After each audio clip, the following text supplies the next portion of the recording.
Coucou, je m'appelle Ella, j'ai 23 ans et je suis créatrice de contenu depuis 2 ans sur Instagram.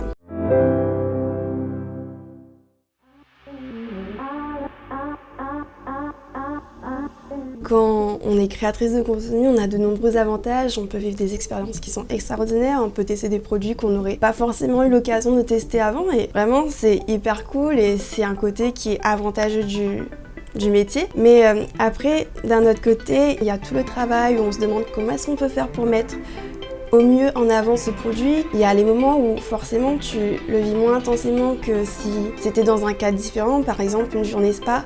Forcément, il y aura toute cette partie détente, cette partie bien-être, mais tu vas aussi penser à qu'est-ce que je peux faire pour montrer à quel point il y a cette partie bien-être qui est mise en avant, comment est-ce que je peux montrer pour attirer de la clientèle parce que c'est le but principal, tout en restant moi-même et tout en profitant de l'instant présent. C'est sûr qu'il y a ce côté-là que l'on ne montre pas forcément. Je ne saurais pas quantifier en heures, ça peut prendre énormément de temps comme pas du tout. Moi sincèrement Instagram j'y suis tout le temps, mais c'est pas forcément de la création de contenu, mais c'est juste que c'est devenu une passion, donc forcément quand c'est une passion tu ne vois pas les heures passer, tu ne vois pas le temps passer. La création de contenu sincèrement elle peut prendre 10 minutes, le temps d'une story, comme plusieurs jours, le temps de filmer, de faire un montage et même de penser à la mise en scène. Il y a également une grosse partie que l'on ne voit pas aussi, c'est toute la partie négociation, la partie où on va voir le partenaire, où on met en place un contrat, on met en place des conditions, on essaye également de comprendre ce que le partenaire souhaite pour que la création de contenu me ressemble, mais ressemble également à la marque. Et ça peut prendre plusieurs heures, voire plusieurs jours, voire plusieurs semaines avant qu'un partenariat soit mis en place. Quand j'ai commencé Instagram, j'étais pas forcément en agence et il fut un moment donné où je me suis dit non, je peux pas continuer comme ça, il faut que je parte en agence, j'ai besoin d'être suivie, j'ai besoin d'être aidée, j'ai surtout besoin d'être conseillée parce que t'as besoin d'un avis extérieur, t'as besoin de savoir si ce que tu fais c'est bien fait ou pas et malheureusement j'ai vécu aussi des expériences pas très sympas dans des cadres de partenariat ou autre. Forcément quand t'as un agent, quand t'as une personne qui est là pour te conseiller, pour te guider, pour réglementer également la chose parce que je suis jeune et parfois je suis un peu aussi naïf et ce genre de choses malheureusement. C'est bien d'avoir une épaule sur laquelle s'appuyer dans ce genre de moment. Déjà il faut se demander est-ce qu'on est prêt à assumer le fait que ça prenne plus d'ampleur parce que forcément si ça prend plus d'ampleur ça nous demande plus de travail, ça nous demande de consacrer plus de temps. C'est une chose qu'on voit pas forcément, mais on montre qu'on passe beaucoup de temps avec nos amis, avec notre famille, mais forcément on en profite moins qu'avant. Il y a tout plein de questions qu'on doit se poser et on doit vraiment se demander si on est prêt. Et si on n'est pas prêt, c'est pas grave, on peut stagner, on peut réfléchir, on peut demander de l'aide, on peut se retourner vers des agents, etc., etc. Et c'est vraiment cool. Avant de se lancer sur Instagram, il faut pas oublier du coup de se demander quel type d'influenceur j'aimerais être. Quel type de contenu j'aimerais partager et surtout à quelle fréquence aussi on aimerait partager.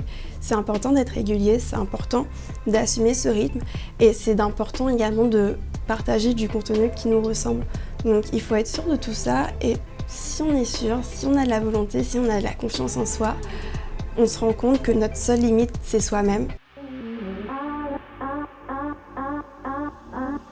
Qualités, pour être influenceur, il faut déjà se rendre compte de ses propres qualités pour pouvoir les mettre en avant à travers les réseaux sociaux.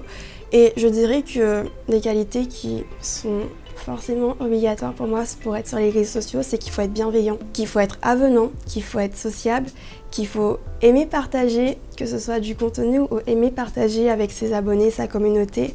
Et surtout, il faut savoir être authentique. Il ne faut pas oublier que les gens, s'ils nous suivent, c'est pour la personne qu'on est. Que certes, en gagnant des abonnés, on peut être fier de soi, on peut prendre la grosse tête, comme on dit, mais ça se reflètera sur la création de contenu et ça se reflètera sur la communauté que l'on a.